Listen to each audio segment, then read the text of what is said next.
15. Return to Oz. Oh, yes. I will take point. Oh my god, this movie. How many of you have seen Return to Oz? It is wonderful and terrifying. So my favorite movie growing up, when I was like every day, my mom would plop in the original Wizard of Oz, and I would sit there and watch it every day. So Return to Oz was obviously going to be in my wheelhouse. What we didn't understand at the time was that it was nightmare fuel. So basically, the plot is Dorothy has been talking about Oz a lot, and Uncle Henry thinks she's gone, crazy. So they decide that they're going to take her to the medical professionals to deal with this, which of course involves electricity. Yeah, it's electroshock therapy. Electroshock therapy. After all the singing of Wizard of Oz, now they're gonna shock her. Yeah, they're going, and also Dorothy is played by Firuza Balk. Yes. Otherwise known as Nancy from The Craft. The Craft. So just internalize that for a moment. And so, the Worst Witch. And the Worst Witch with Tim Curry. So she stages an escape from the mental hospital facility thing or something, and then she ends up back in Oz. And Oz is not what she remembers. It is now like super dystopia Oz. And everything has gone wrong. The old brick road is busted up. She doesn't have Toto. She has a chicken named Henrietta, and in Oz, that she can talk. Yeah, talking chicken. And it's almost like they made this movie now. Yeah.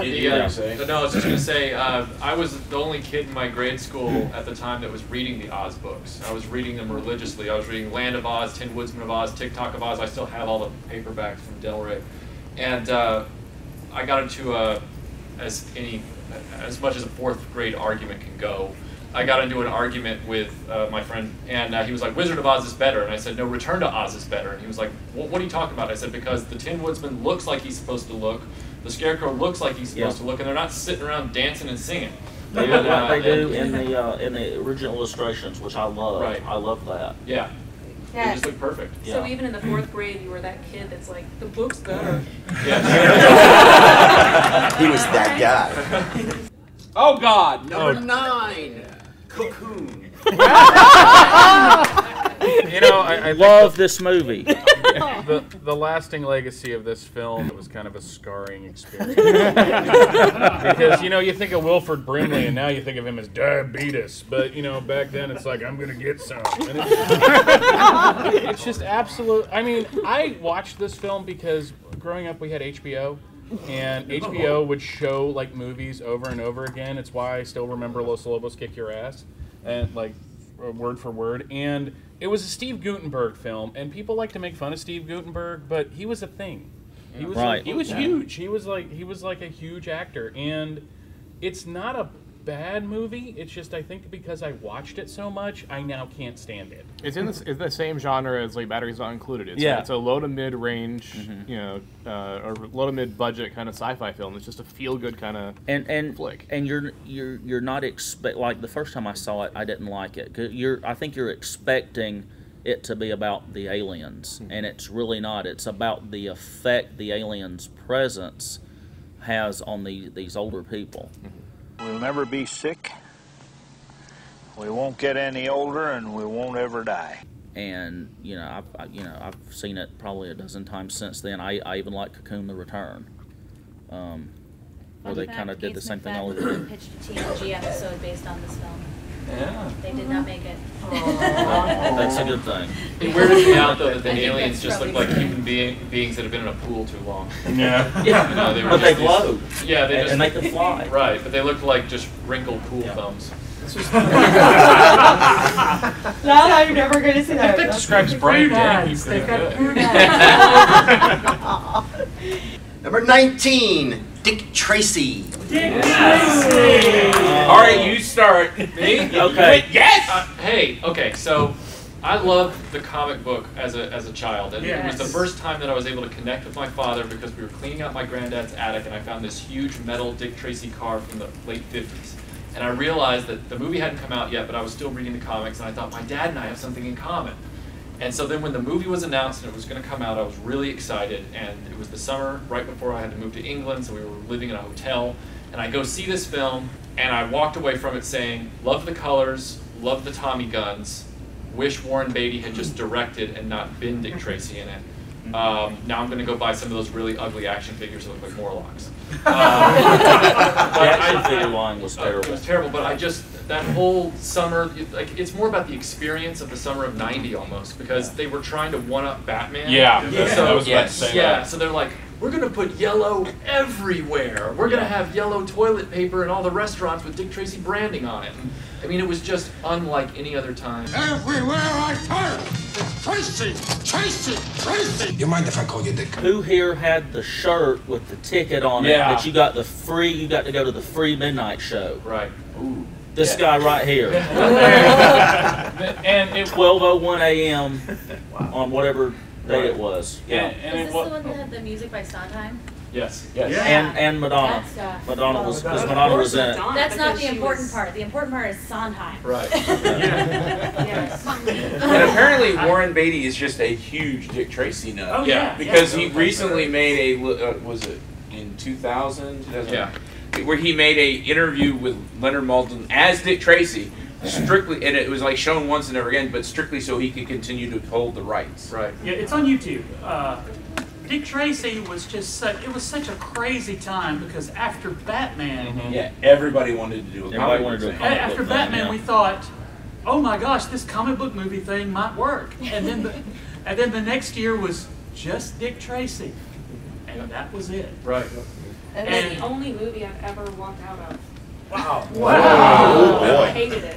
And it's funny because he likes it. Like he doesn't like it completely, but he can watch it and not get angry. Whereas I watch it and I'm just like, oh, this is awful. Like I remember just like having a visceral reaction to it in the theater. I didn't enjoy it either, and I saw it for free. Why didn't I walk out? Exactly. It was pre-CGI, obviously. I thought they did a great job with the makeup, just all those free. That's the part that I hate. I love it. There are parts of it now when I look at it, knowing like how Warren Beatty clearly has a love of the original comic book series, which is admirable, although it's unfortunate that he couldn't pull himself back enough to cast someone age appropriate and to not have his love interest in real life in the film, which is very complicated because Breathless Mahoney is not supposed to be involved. Like, he's not supposed to be interested in her. He's supposed to be, faithful. But you can sense the sexual chemistry between those two people, It's pretty like weird. on screen, and so it's weird. It's like, no, I'm not going to be with you, but I really want to. And I'm old enough to be your dad. Yeah, it's creepy. But what I liked more than the film that summer was all the stuff that came out. There was a really, really good like prestige format comic book series that came out that was excellent. And because like the previous year where they started showing everything Batman, they started showing this Dick Tracy cartoon from I think the 60s. Yeah. Where it was basically Dick Tracy would come in at the beginning and hand it off to some other guy. And it was awful. It was like 3 seconds above like Clutch Cargo animation wise. There's also I'm sorry, Michael. But it was an immersive time, and I was 14, so I wanted the summer of '89 again, and it wasn't the same, but it was at least exciting.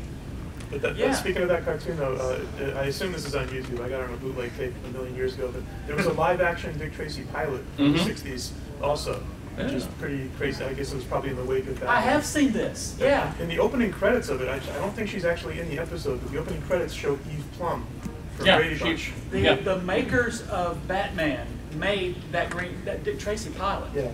Because they thought, okay, we're the kings of the world, baby. We got Batman.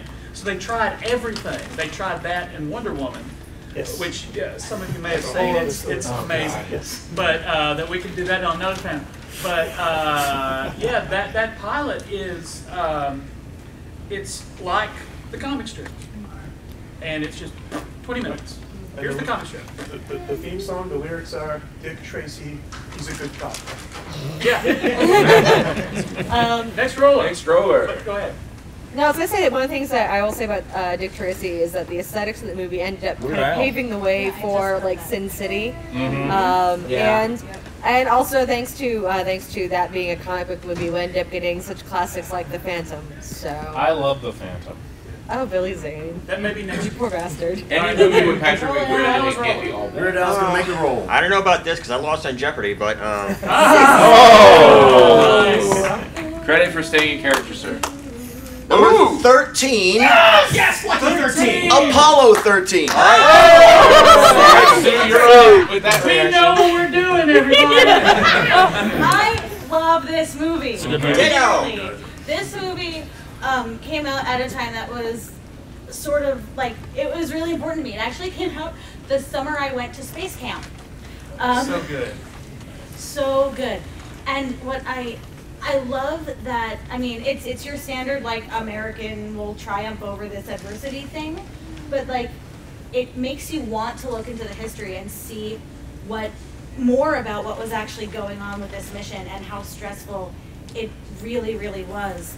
And I also love that it's not just about the astronauts in the capsule. I mean, it's very much about them, but you get the view of mission control, and you get the view of the guys that were like, holy crap, we have this filter that won't fit into their air system and it needs to support 3 guys.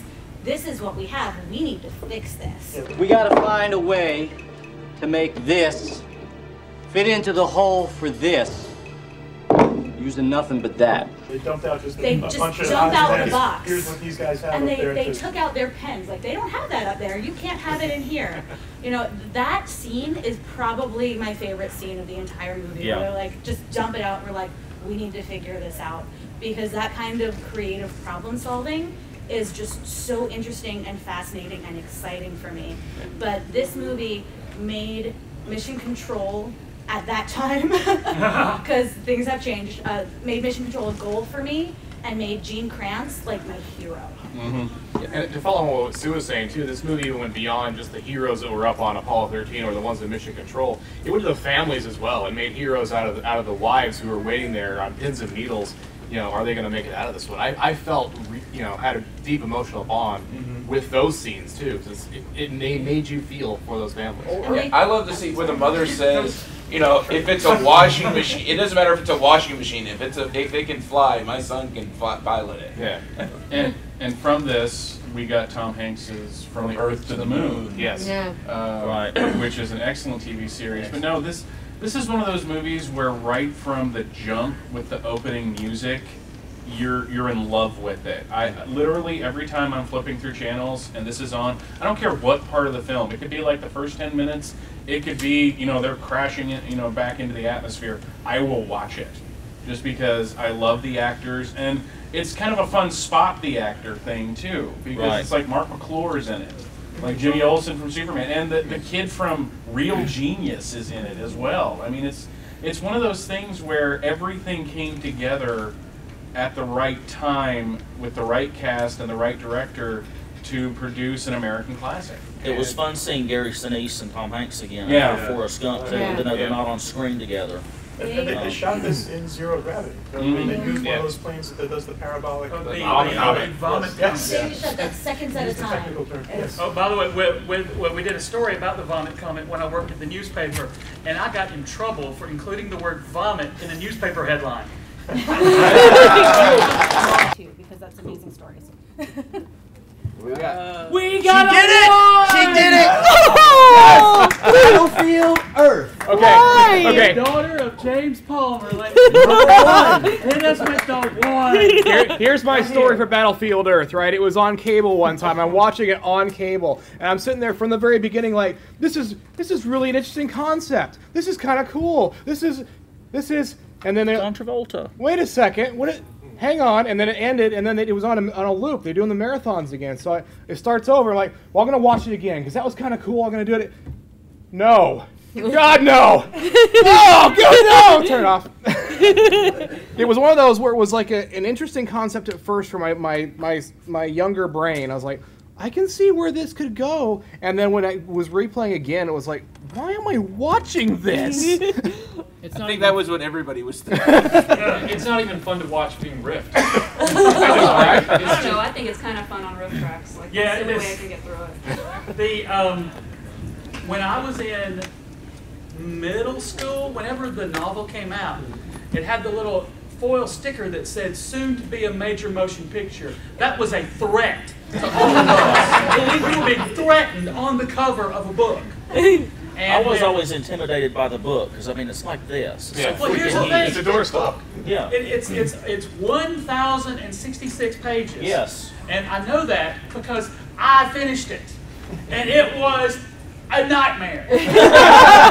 So you're saying the book is not better than the movie?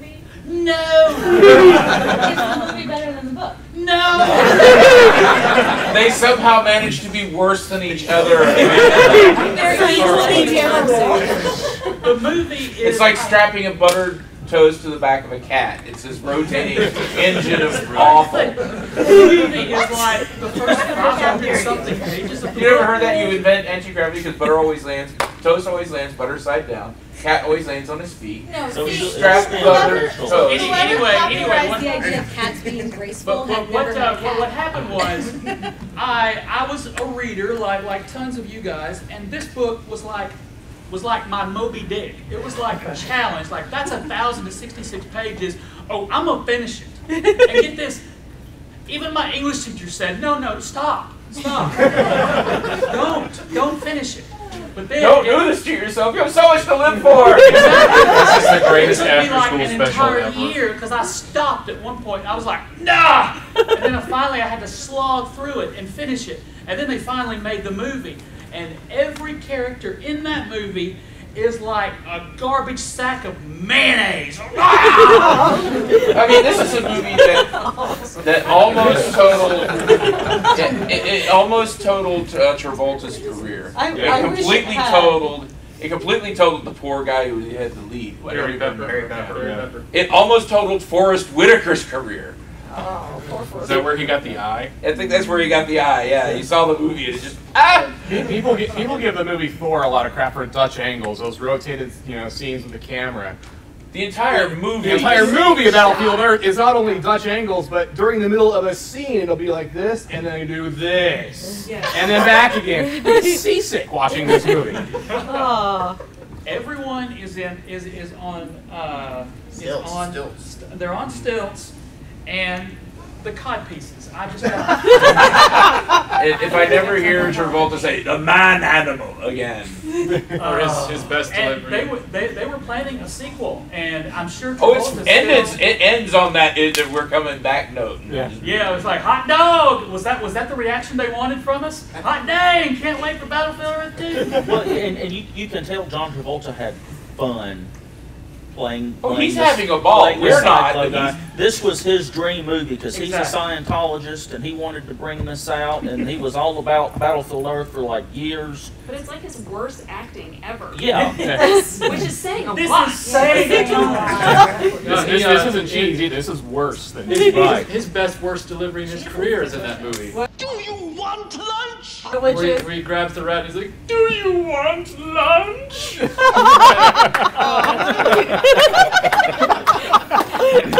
Not anymore. I'm good now. Do you want lunch? I may never eat again. Thank you.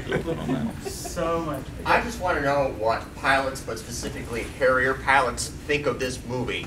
Because you None got of these us are essentially one. cavemen who learn to fly Harriers And that's straight out of from the a book, few by the minutes way. in a Straight simulator. out of the book.